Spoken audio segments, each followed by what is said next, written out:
ఇంకెవ్వరైనా సరే ఆ స్థానంలో ఉన్న పెద్దలు, అటు మోడీ గారు కానీ, చంద్రబాబు నాయుడు గారు కానీ, ఇంకా ఏ పెద్దలైనా సరే ఒక సలహా ఇస్తే తీసుకుంటే తీసుకోవాలి, లేదంటే ఎవరి కర్మకి వారే బాధ్యులు అవుతూ ఉంటారు.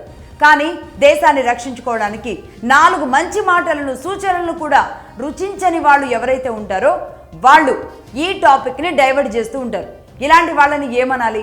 ఒక రకంగా తండ్రి చెప్పినా సరైన దారిలో నడవని పిల్లలు ఎవరైతే ఉంటారో ఆ పిల్లల్ని ఏమంటారు? గాలికి తిరిగిన సంతానం, బరి తెగించిన సంతానం అంటారు కదా. అలాంటి వాళ్ళే ఈ జాబితాలోకి వస్తారు అని చెప్పాలనిపిస్తుంది. రైట్, ఈ కథ అలా ఉంటే ఇప్పుడు గోల్డ్ గురించి తెలుసుకుందాం. గోల్డ్ ఎందుకు కొనొద్దు అన్నారు అంటే, ప్రతి ఏడాది భారతదేశం గోల్డ్ కోసం ఎంత డబ్బు ఖర్చు పెడుతుందో తెలుసా?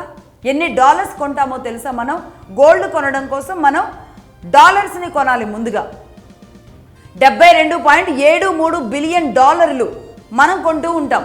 అంటే మన కరెన్సీతో ఈ $72.73 కొంటూ ఉంటాం.